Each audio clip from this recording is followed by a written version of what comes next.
They fled war and death in Sudan, Eritrea, and the Democratic Republic of the Congo.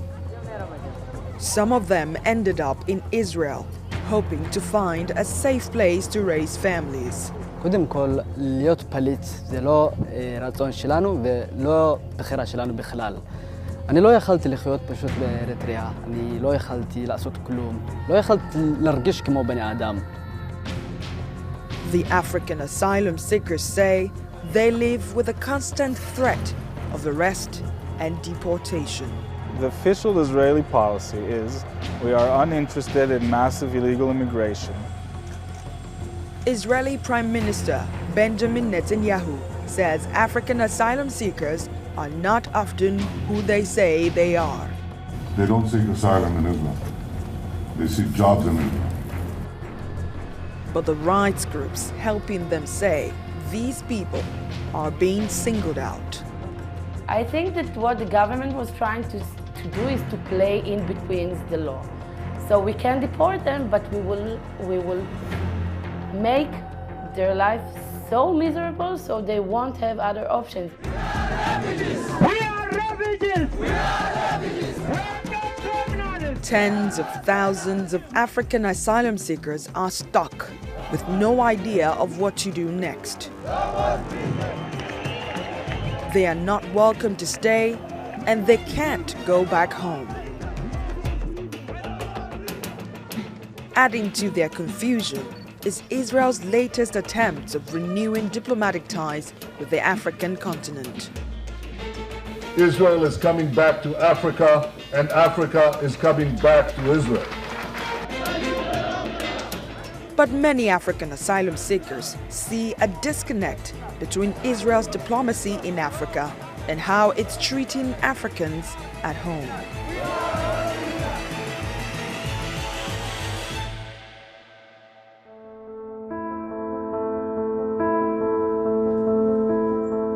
Osman Ali's memory of his two dead cousins and his home burned to the ground still haunts him. In 2003, he was 17 when the war in Sudan's Darfur region began. After enduring 7 years of conflict, Ali and his family fled north. I came to Egypt from Sudan, and that was my destination. But in Egypt, then, like the Egyptian government usually, security forces usually work with the Sudanese government, and many people were retained forcibly.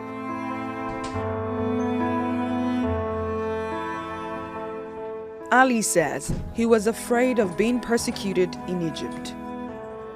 So he headed to the Sinai border between Egypt and Israel in 2011 during the Arab Spring. He paid smugglers to cross the border, hoping to eventually be granted asylum in Israel. Ali says it was basically a near-death experience. In front of us is Sinai Israeli border with Egyptian border control. And Egyptian border control, so hard people. They immediately shot people randomly. For decades, you could walk across the border between Egypt and Israel. But in 2013, the Israeli government built a fence. Everybody who came across Sinai was put in prison. When we came, we were not allowed to seek asylum as refugees. Israel were not giving us a chance to seek asylum. So we fought very hard in order to get application for asylum. They didn't allow until the end of 2013. And in 2013, we started applying for refugee claims. But since then, we're still living without any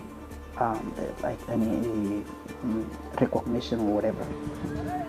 Ali is one of 50,000 African asylum seekers who found their way to Israel before the border fence went up. Many have been imprisoned for up to 2 years, but freedom came with its own problems.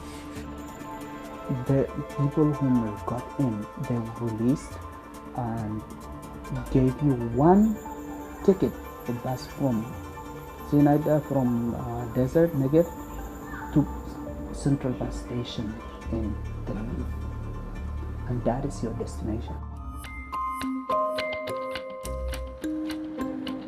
Thousands of hungry and jobless African asylum seekers made Tel Aviv their new home, causing tension with locals who want them gone. Half of the people in Atikva and other neighborhoods are people that came in from Africa and took over the neighborhoods.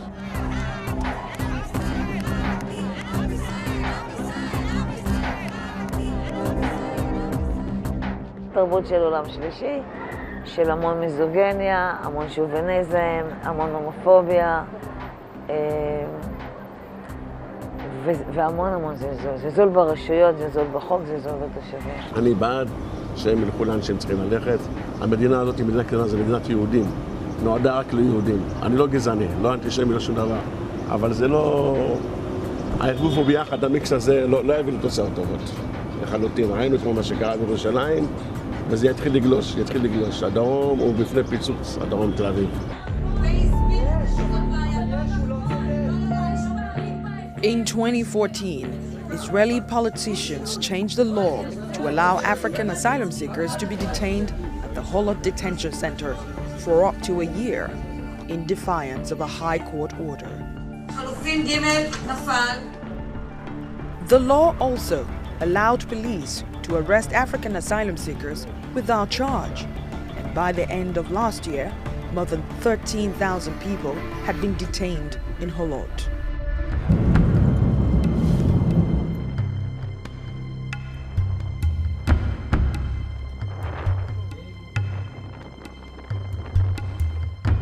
We met Avdat Ashmil, an Eritrean asylum seeker held in detention in Holot for almost a year. Ashmil said he received a letter from the Israeli government. בסופו כאילו אפריל 17 כאילו ממשלת ישראל ביקשה ממני להגיע לכאן, כאילו קיבלתי הוראות להגיע לכאן לחולות. אמרו או חולות או למדינה שלישית. אנחנו היינו ישנים בחדר 10 אנשים. אותו שירותים כאילו פה בחולות אנחנו היינו בפנים. אתה רואה את ההול הקטן, היינו כאילו על יד הזה היה כל החדרים. בחדר אחד היינו ישנים 10 אנשים, היה לנו שירותים אחד ומקלחת אחד. אם בני אדם אחד חולה, היינו חולים, כולנו היינו חולים. היינו מאוד סובלים מזה. לא יכלנו להתעסק על העניינים באמת, האמת שלנו. העניינים שאנחנו באמת נלחמים כדי לשנות המצב במדינה שלנו. אז בגלל שהיינו פה כמו כלא, פשוט פספסנו המון הדברים, לא יכלנו לעשות את זה. אז זה אומר שחזרנו המון שנים אחורה.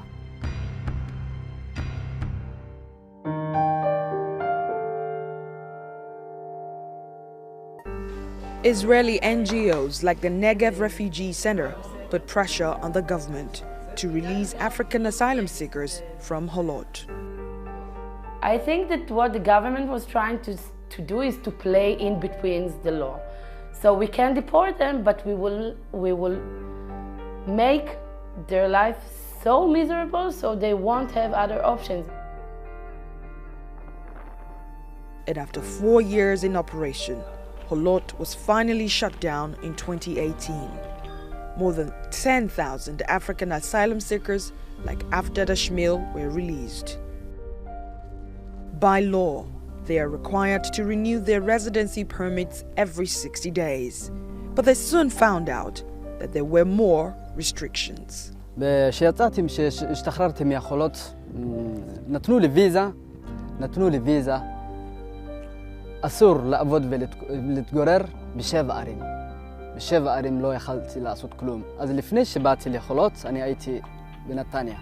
לנתניה לא יכלתי לחזור, למה הוויזה שהם נתנו לנו, הייתי אסור לחזור לשם. כאילו כתוב לוויזה, 7 ערים. אסור לעבוד ולהתגורר.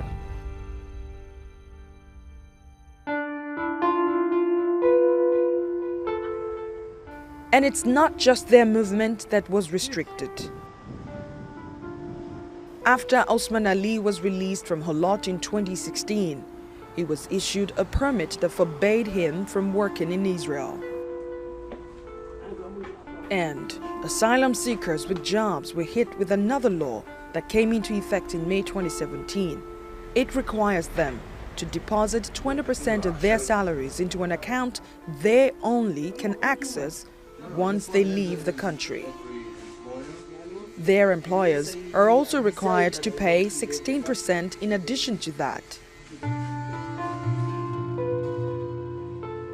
Thousands of African asylum seekers, like Ali's friend, Tayeb Mohammed, lost their jobs because of the law.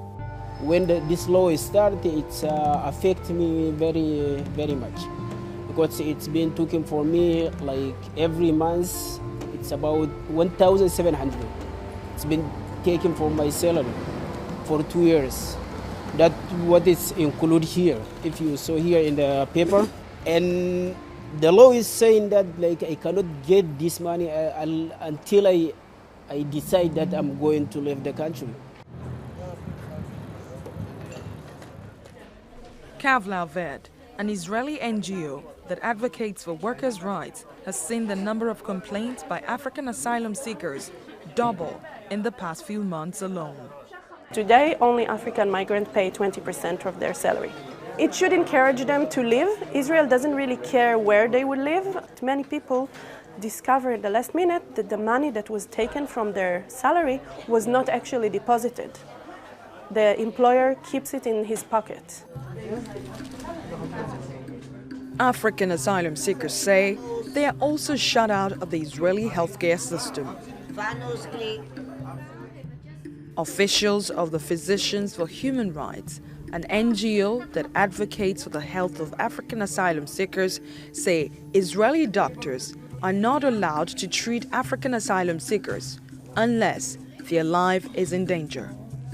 We had a male patient suffering from severe heart disease, and the doctor said that he must undergo heart surgery, open heart surgery, but because it's still considered an elective procedure, he was unable to access it unless he collapses and brought to the ER. It is only then that he would receive treatment. We actually wrote the Ministry of Health and begged them to assist him and to make this procedure available for him, because all the doctors who saw him said that it's a matter of days or weeks until he might lose his life.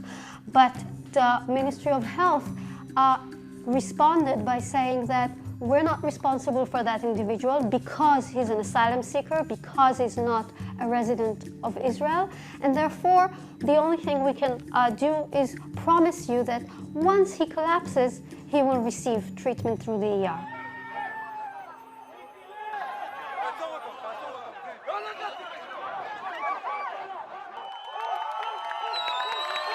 Today we are asking asylum, protection, to be recognized as refugees in this democratic country of Israel.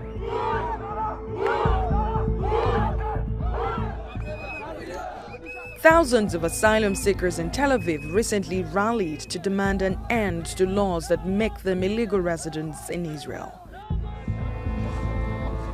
But some Israelis say the laws don't target Africans.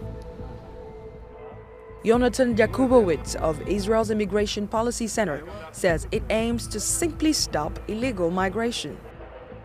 The official Israeli policy is we are uninterested in massive illegal immigration. We are never sending anyone back to a country that will be in danger. We are giving the basic minimal rights like free tuition for children and health care, but we are not giving the full rights that will generate a pull factor and will allow people to stay here indefinitely. For more than a decade, Israel has only granted less than 1% of refugee status to asylum seekers. And rights groups say Israel's refusal to grant asylum goes against the 1951 UN Convention on Refugees, which Israel has signed. It says refugees have a right to not be punished for illegal entry into the territory of a contracting state. and they shouldn't be expelled. And they have a right to work, housing, education, to freedom of movement and religion. They also have a right to access the courts. Israel only gives children of asylum seekers free tuition and medical care. Asylum seekers can seek legal representation in Israel. Prime Minister Benjamin Netanyahu views African asylum seekers as illegals with only one choice and promises to flush them all out. למסתננים יש ברירה פשוטה, לשתף איתנו פעולה ולצאת מרצון בדרך מכובדת, בדרך אנושית ובדרך חוקית.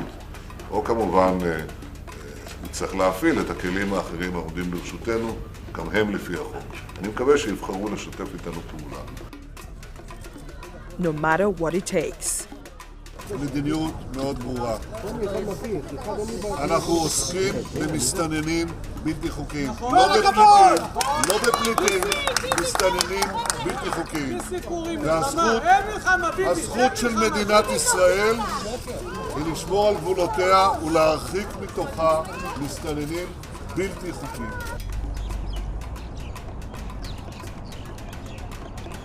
Nearly 4,000 African asylum seekers have since left the country.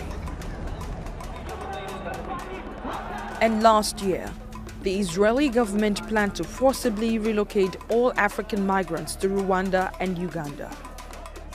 They were to be given a one-way ticket and $3,500. But the plan fell apart at the last minute. So did a deal with the UN to relocate 16,000 African asylum seekers to Germany, Italy, and Canada.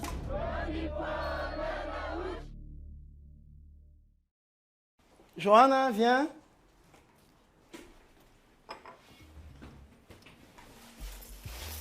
Voilà, c'est bon.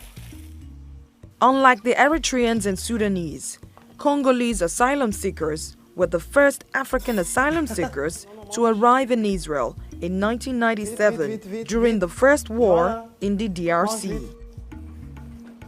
They were given what's called group protection status that allows them to work, but not refugee status. They accepted us, but they considered us people who only cannot be deported for now. But we are waiting for a time that they can be deported to deport them. So it was just a temporary protection. Last year, the government said they no longer needed protection. We didn't really understand what made the government declare Congo safe. So it became, it created again fear, because we started remembering why you left. You are going back to the same situation. Your life will not get any better. Your security will not get any better. So it will be like going back to hell. Mutunwa and his family will remain in Israel until the Ministry of Interior can justify that the DRC is a safe place to return. There are about 400 asylum seekers from the DRC who are in the same situation as Christian.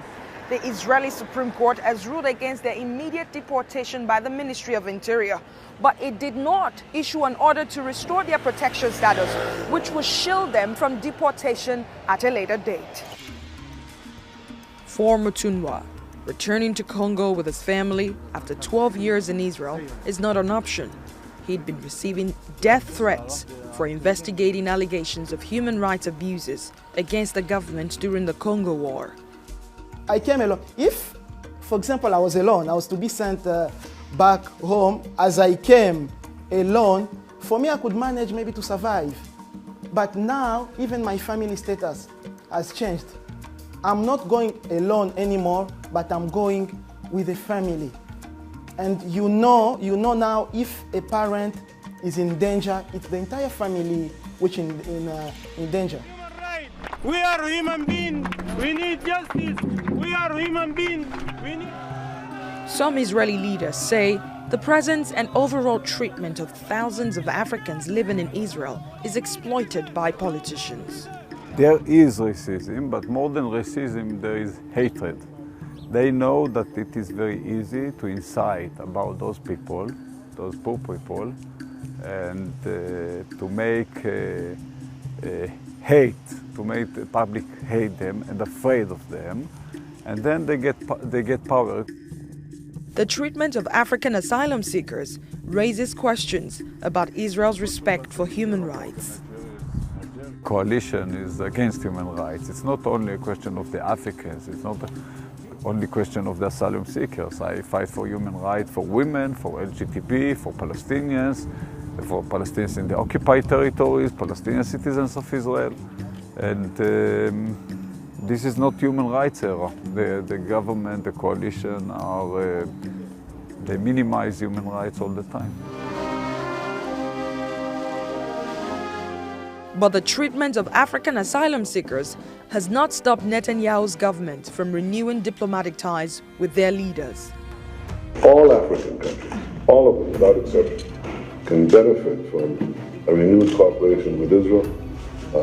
I've said before and I'll say it again, Israel is coming back to Africa and Africa is coming back to Israel. In 2016, Benjamin Netanyahu became the first Israeli prime minister to travel to Africa in decades. So far, he has visited Uganda, Kenya, Rwanda, Ethiopia, and Chad. Netanyahu is positioning Israel as a new trading partner in agricultural and technological industries.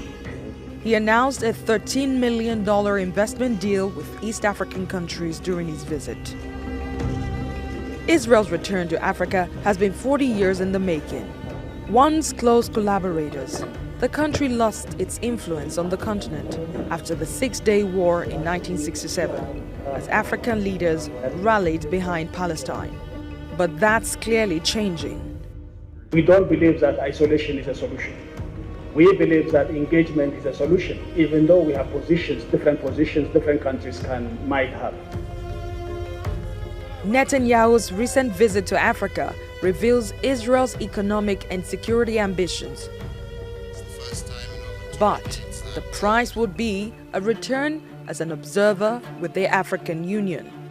This is something that Kenya will continue to push to see how Israel can regain her observer position at the African Union.